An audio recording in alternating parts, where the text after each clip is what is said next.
a few years ago, I turned around and said, wait a second, I've created a whole new technique here that is unique to anything that I've seen out there before. And that is what conscious meditation, how it began.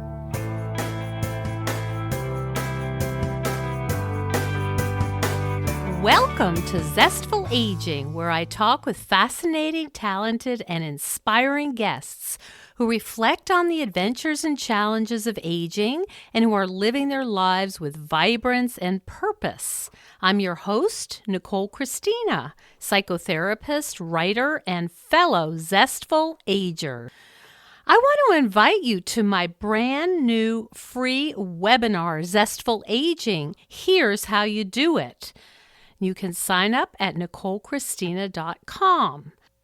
Last week, we spoke with Marianne Shuko, who's the author of several books in contemporary women's and young adult fiction, and she's also a registered nurse who combines her love of words with insight gained from her nursing career.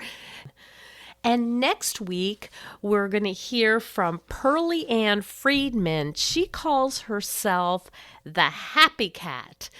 Well, I have my Jack Russell Terrier Sparky right beside me and my coffee in my hand. So let's begin.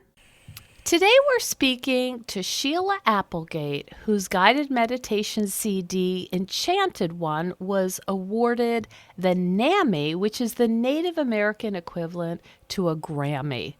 She's developed her very own meditation technique known as conscious meditation, which is designed to bring more joy into our lives. And we're going to talk to her about that this morning. Welcome to the show, Sheila. Thank you. It's so wonderful to be here. Oh, good. Thanks. Let's start off with meditation. I know a lot of our audience is familiar with it. They may do it. They certainly have heard about it, but you have your very own kind of meditation. Could you explain to us what that's all about? Yes, let's start with just meditation in general, as you said. I think it's a very common term these days, and most of us think of it in various ways, but there are so many different ways that we can meditate. Some of us, it might be just prayer. Others, it might be exercise, going for a walk in the woods. And then there's the whole spectrum of meditation where we really sit quietly and turn inward. And there's many different techniques from that. Within that, and those include transcendental meditation, which is a very deep silent meditation, all the way to guided meditations in which a facilitator is leading you along a journey in your imagination. So for me, meditation was actually very difficult. When I was in college, I was working really hard to meditate. I was determined to meditate, but I couldn't get my mind to be quiet at all. And so I finally gave up and used it. I was back in the cassette days. I used a cassette of subliminal messages at night when I went to sleep.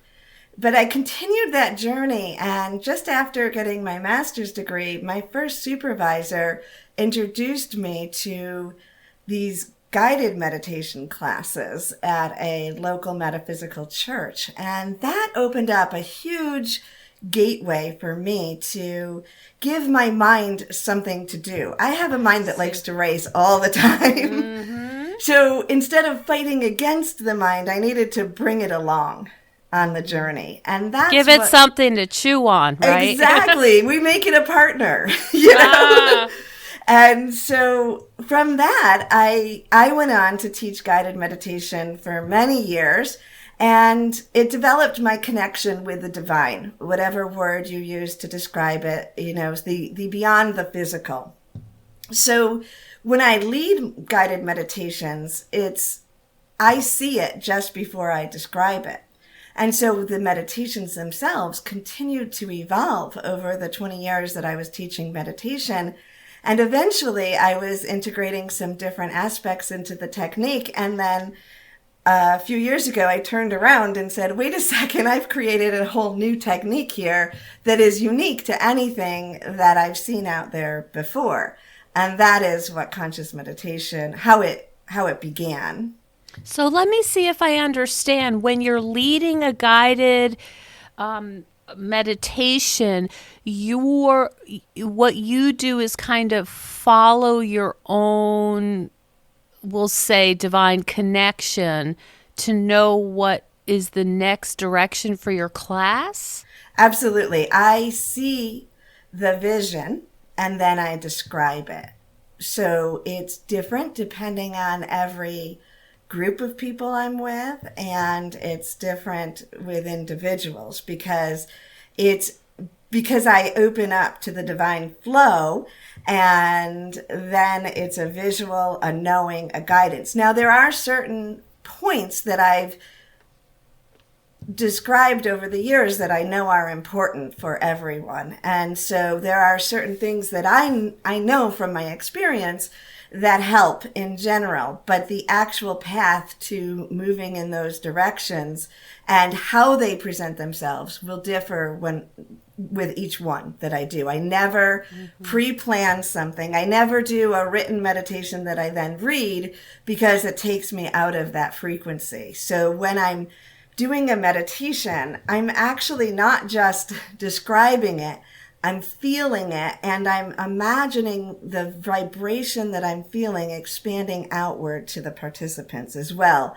So there's a visceral reaction that supports it too.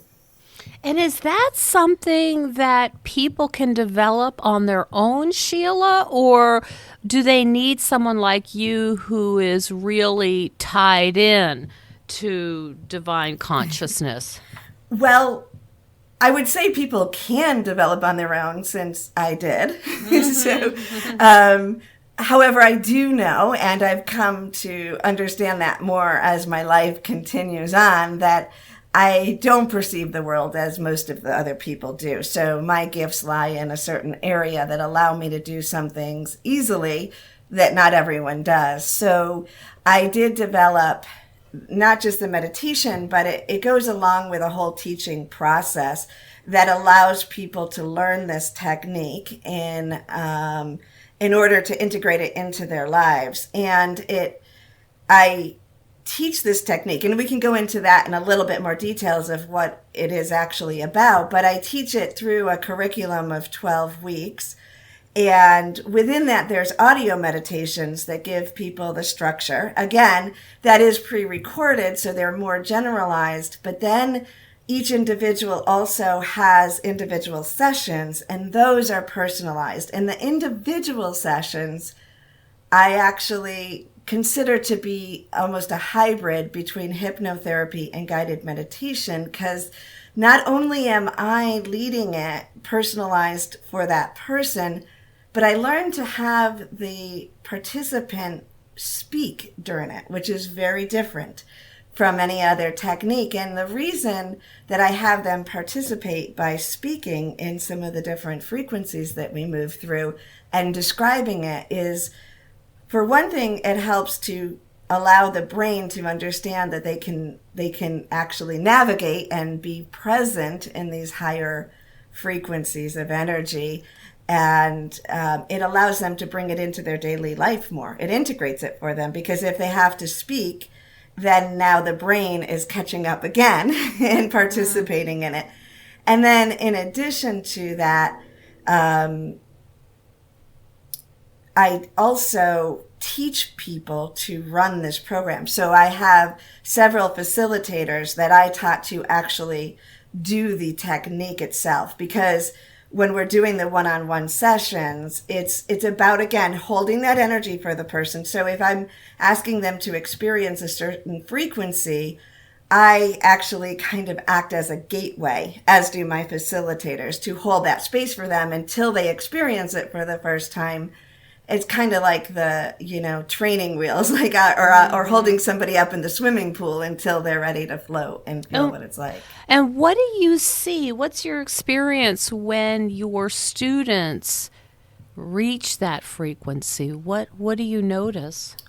Well, so to be more specific now, let me just kind of step back and say all of what this process is. So because there's multiple frequencies in it. And the end result that you would notice is being able to access our higher consciousness, our subconsciousness, our those moments where if you have experienced meditation, where you can see very clearly, you have access to sort of a gnosis that's beyond your everyday life.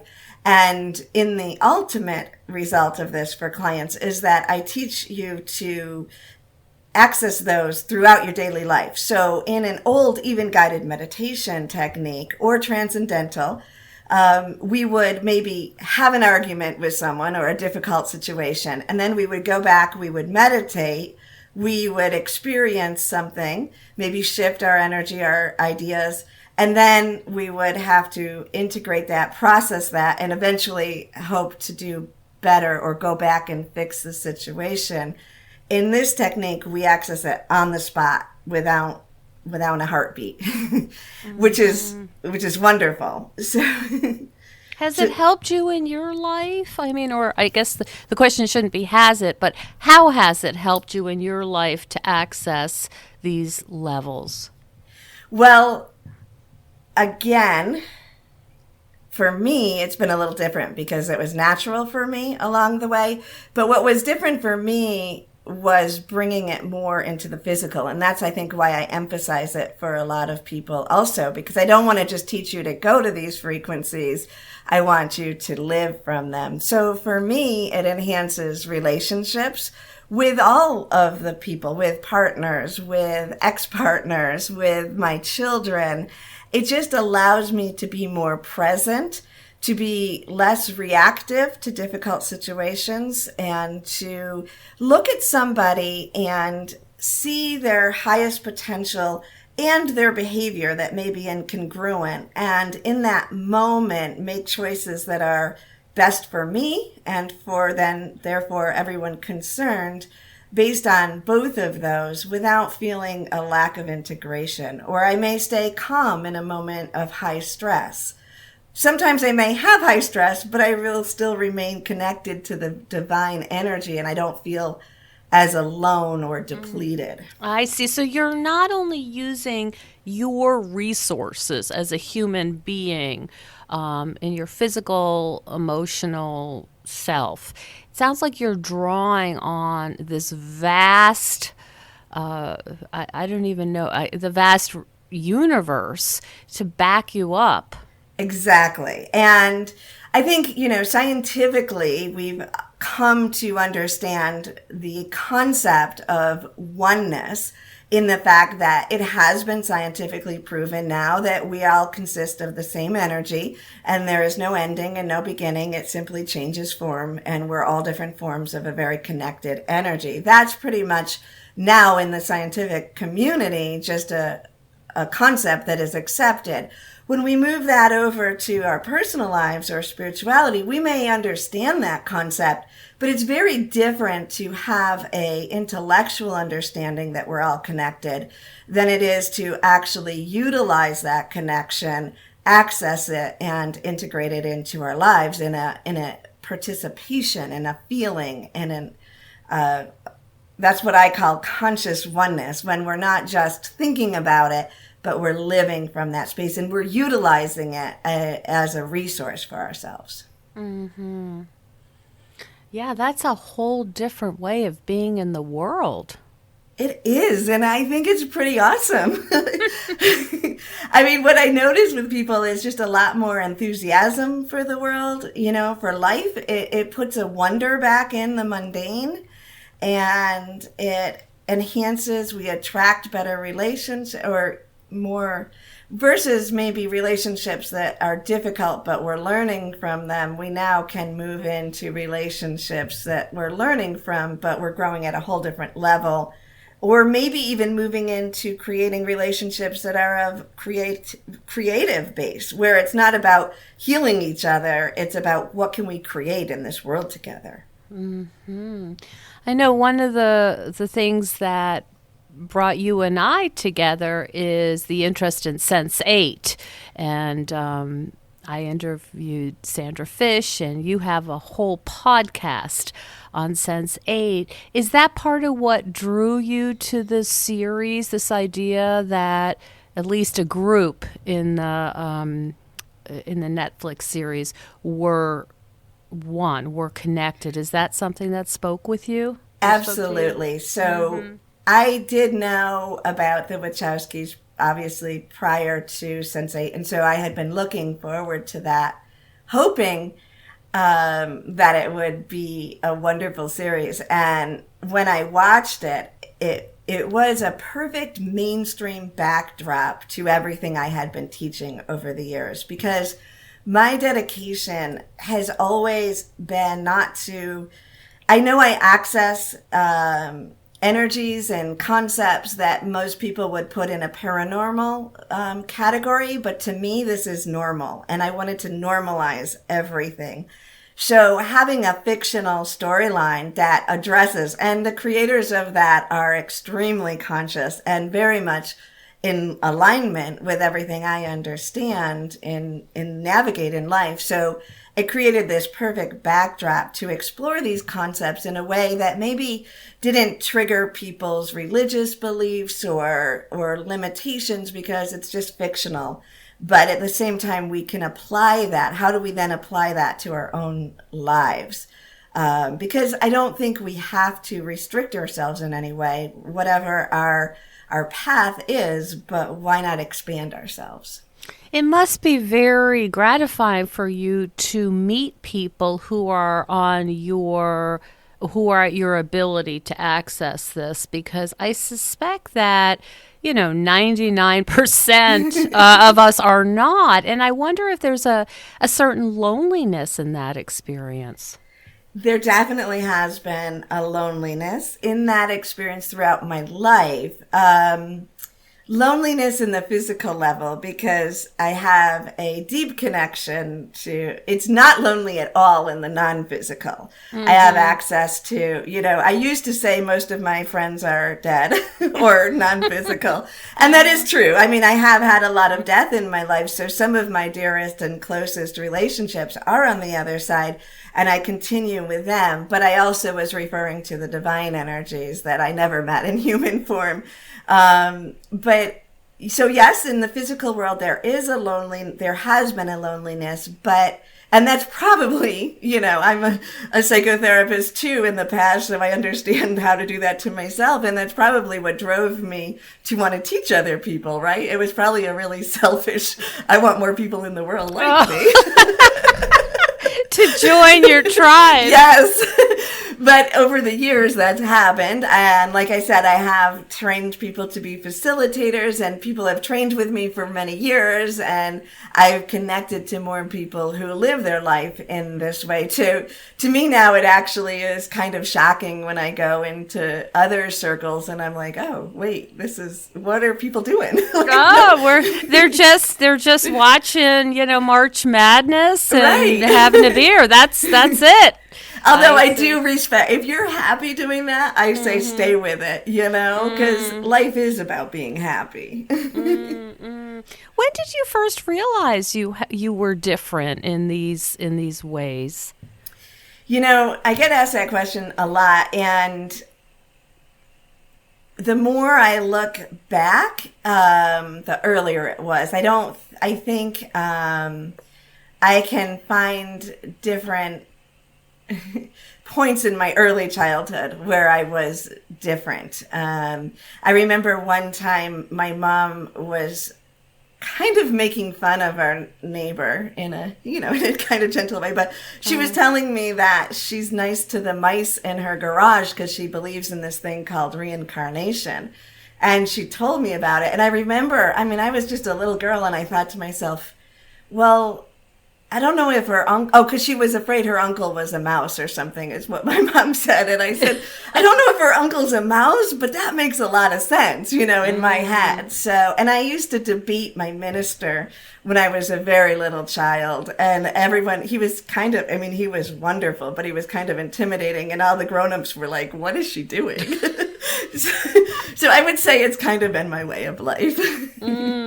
Was your family supportive of your difference, or how did that go growing up? I don't feel like there was any resistance. I do know that when I'm ordained as a minister in the Metaphysical Christian Church, that I started to learn guided meditation in. And so I was probably in my early 20s then, and I was taking classes. And I remember my mom started taking a class with me, and I thought, well, that's so exciting. How cool that she's doing this. And then I discovered she actually was in there to make sure I wasn't being, sold to the devil. Oh, she was supervising you. But she did okay with it. And they've been supportive throughout my entire life. I think that I definitely pushed their comfort zone, and I believe every generation should push the comfort zone of the generation before them. But they did their work to catch up with me. Let's say that. Mm-hmm. Well, so you've been talking about being friends with people who've crossed over, and many of the folks listening have had people who have crossed over because we're in that age range, and, people fall ill and parents, get frail and die. And so I'm wondering how being able to communicate with people who are dying or who have died, what's that like? Why is that important? What's that experience like? Well, I think that when we realize that death isn't an end, then we're able to show up in life a lot more. So I think that it's important for us to expand our understanding of it, and because it's easier to love someone when we're not afraid of losing them, even if it's our parent that we know is going to die, right? And so when we take that deadline away and we make it natural in our lives to communicate throughout our lives with the living and the non-living, whatever that means. And you know what? It's okay if it feels like your imagination. And I really emphasize imagination. Let your imagination lead you, and don't worry about whether it's just your imagination, because with time, you'll realize that it's something more than your imagination. I, over the period of my career, did readings for several years, and I was accessing information about people and relationships with people who have crossed over that I had no physical way of knowing. So the more you just allow yourself to be in dialogue with your loved ones, just make it natural. Even obviously the meditation technique and everything I do is designed to help you in that process. But even if you just do it on your own and you just start to have a dialogue, and most people have a little bit of natural tendency to continue some form of communication, whether it's in dreams or your imagination or writing letters.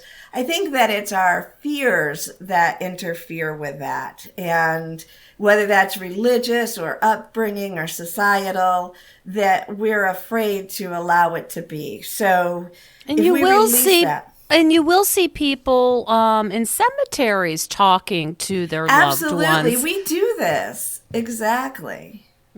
But maybe not so much at their kitchen table. Right. And it's okay if you need to go to a cemetery, but they're not there necessarily, right? We know that. That would be really sad if we had to stick to that one little plot for the rest of eternity, right?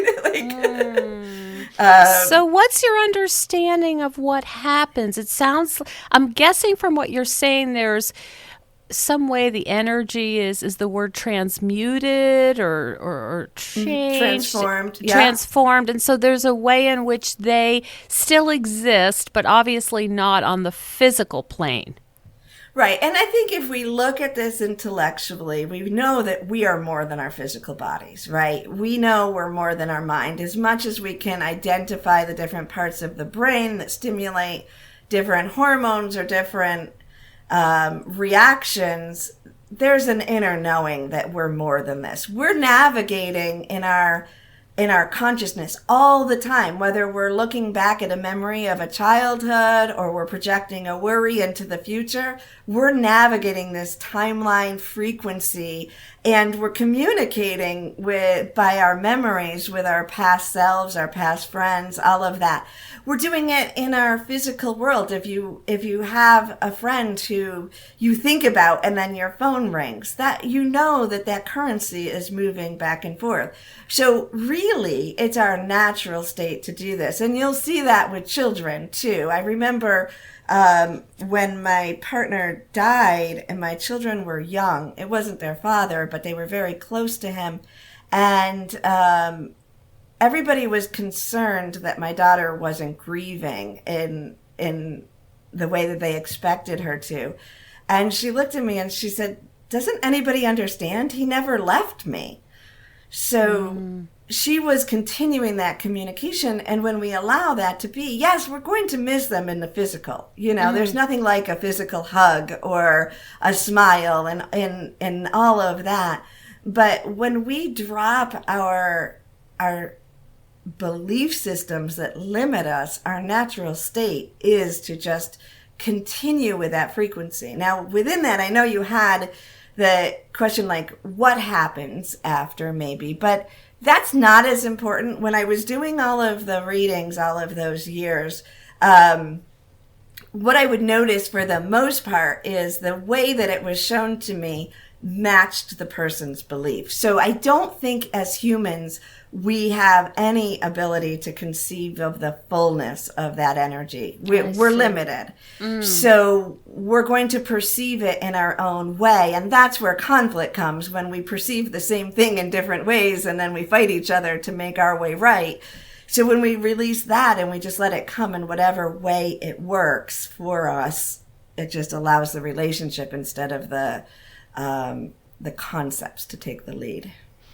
And is your ability to understand this and this continuation and this divine energy, does that help you to live in our current world, which is absolutely fraught with conflict and hate and all of the things that we know are painful and destructive?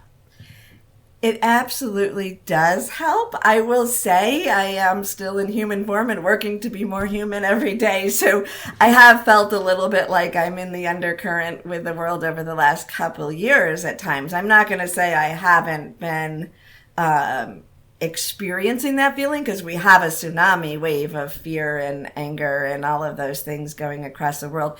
What helps me is that I see that as only one piece of it. I understand the process of destruction for creation. I understand that even this is a sign of our evolution. I can shift, and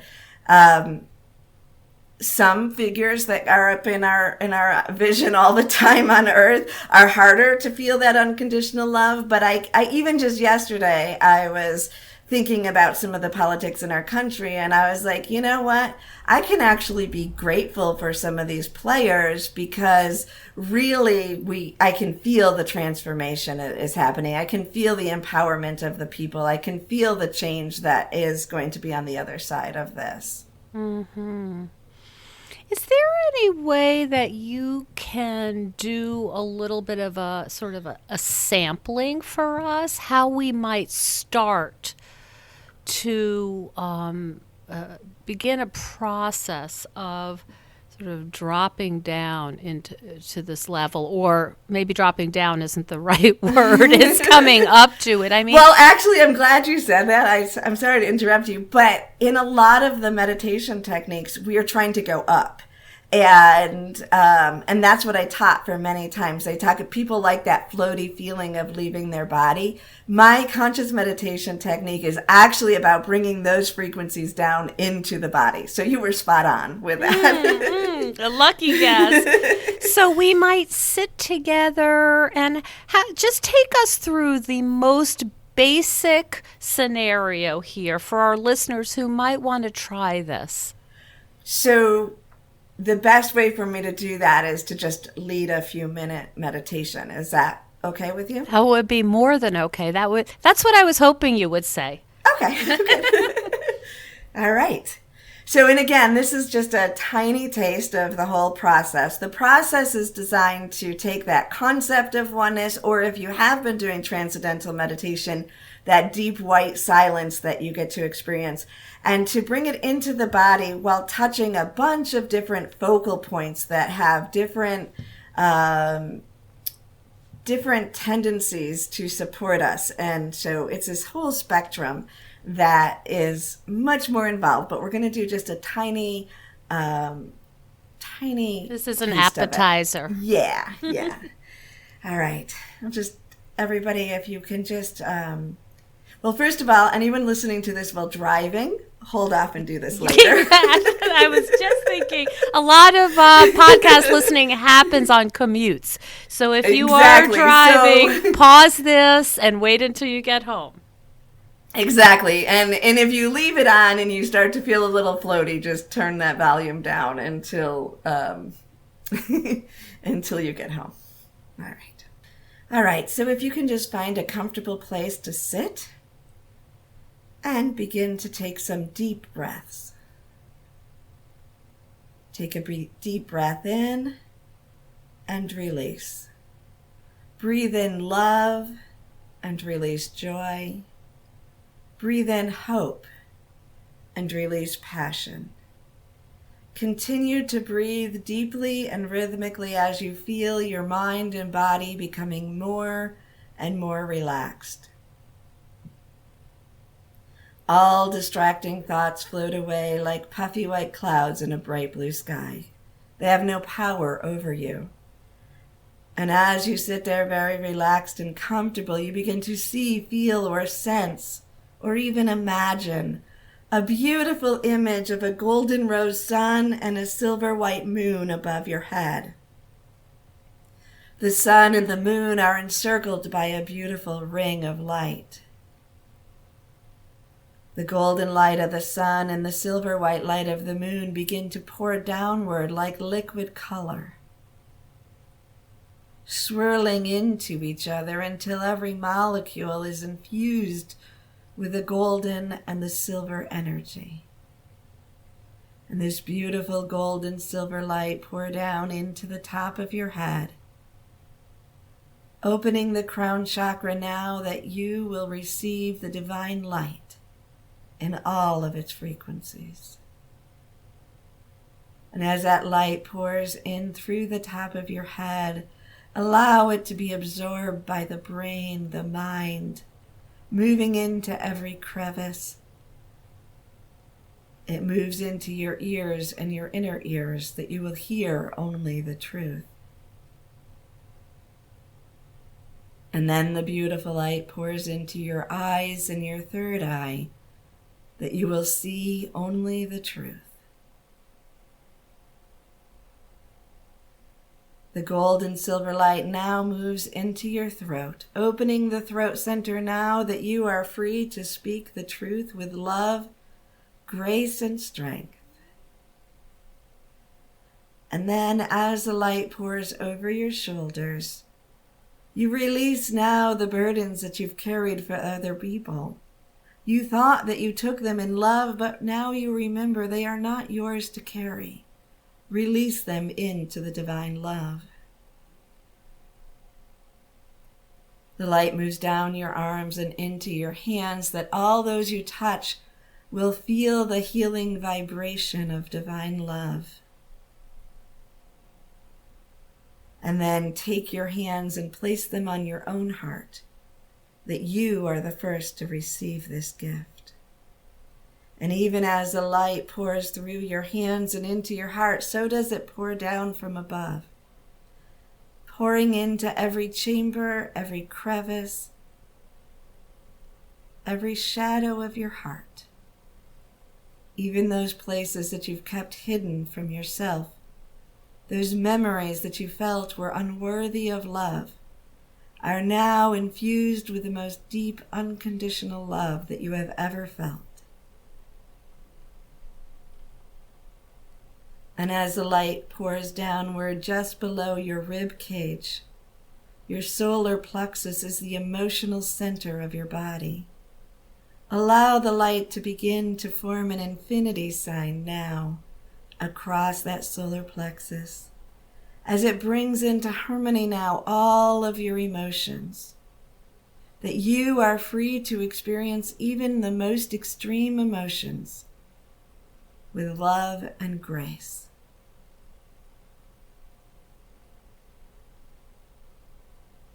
And now the light continues downward into your midsection, your first and second chakras. This is your creation center. Whether you are male or female in this lifetime, it is your sacred womb, the core of your being, where all of your dreams are made manifest. Allow the creation center to be ignited and prepared as you align yourself once again with the creativity within you. And then that light pours out your tailbone and down into the earth, layer upon layer upon layer, through our Mother Earth into the very fire core of our earth. The flame of God within our Mother Earth rises up in all of its magnetic energy, dancing with the divine, harmonizing with our Mother Earth, amplifying its vibration as it moves to the space beneath you, and then enters back in through your tailbone, igniting your creation center and bringing with its magnetic energy every molecule necessary for you to create the physical expression of your truest dreams and desires on earth. Just allow yourself to imagine yourself receiving. You do not have to know what you are creating, but you can feel the essence of having created it. The peace, the joy, the love, the fulfillment, the abundance.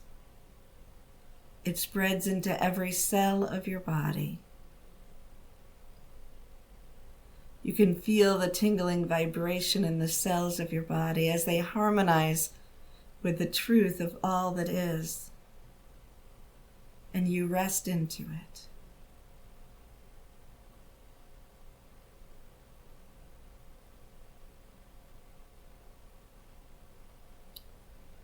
And now you just expand your attention ever so slightly, imagining a beautiful, vibrant field of flowers all around you, lush grass under your feet, springing as if you were on a trampoline.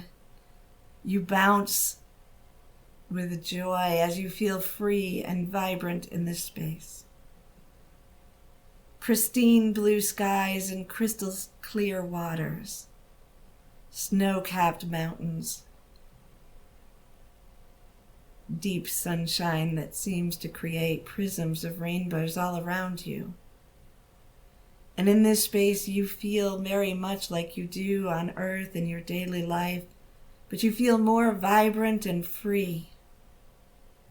You can fly or walk on the ocean floor. Your imagination leads you to the most wonderful adventures.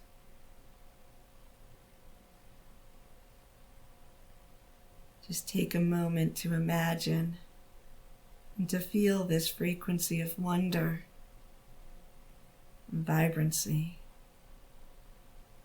To feel yourself healthier, more vibrant and full of life than you have ever felt. And then shift your attention to feel this in the cells of your body, as the cells of your body harmonize with all that you are experiencing here.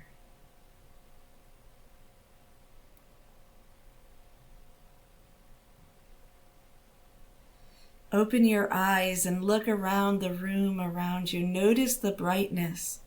Notice the light is dancing in the room as it was not before. Continue to feel the tingling vibrations in the cells of your body even with your eyes open. Even with your eyes open, imagine that beautiful, vibrant field of flowers.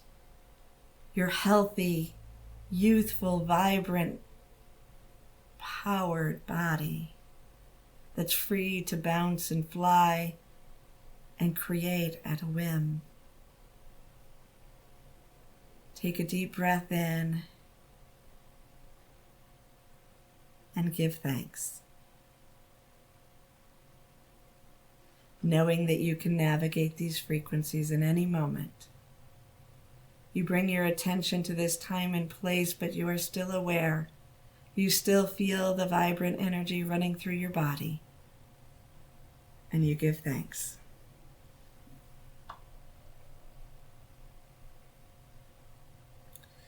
And there we go. Thank you so much. You're welcome. It was very rushed. I know it might have felt long in this setting, but just to give you a taste. Mm-hmm. It does have a very different feel than the guided imageries that I've either done or created. Yes. Mm-hmm. Yes, there is something different to it in my in my understanding. Mm-hmm. Do you notice what you felt different? Is there any words for that? I guess it felt deeper. I loved the visuals. Let me think. What words? More alive. Mm-hmm. Good. That's what we're going for. Yay.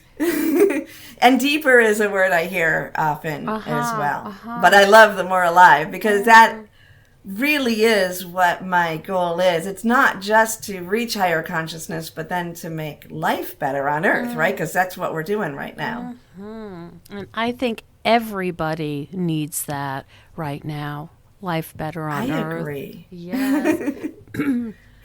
Where can people find you, Sheila, to learn more about your conscious meditation, trainings, events, all of that? SheilaApplegate.com. Okay. So SheilaApplegate.com.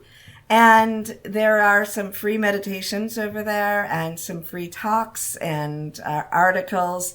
And then just shoot me a note and I can guide you for more. And do you do long distance training as well? Absolutely. Mm-hmm. Most of my work has always been global.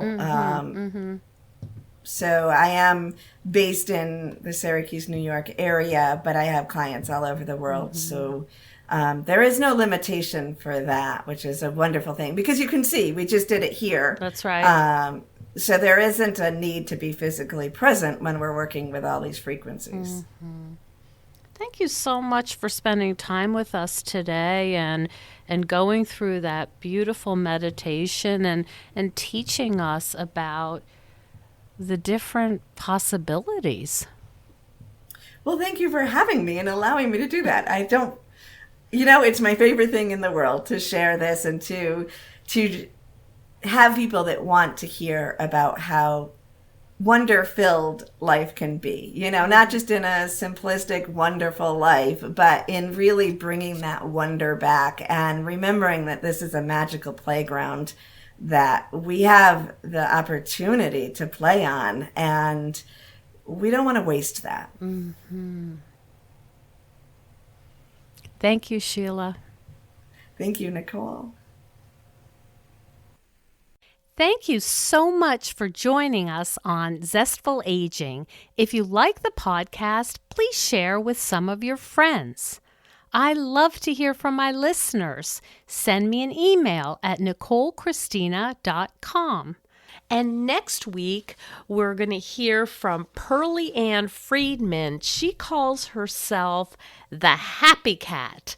And she's originally from Ottawa, but she lives most of the year on Koh Lanta, which is a small remote island in southern Thailand. And she is the CFO of Koh Lanta Animal Welfare, which is an animal rescue charity in Thailand. So stay tuned for that great interview.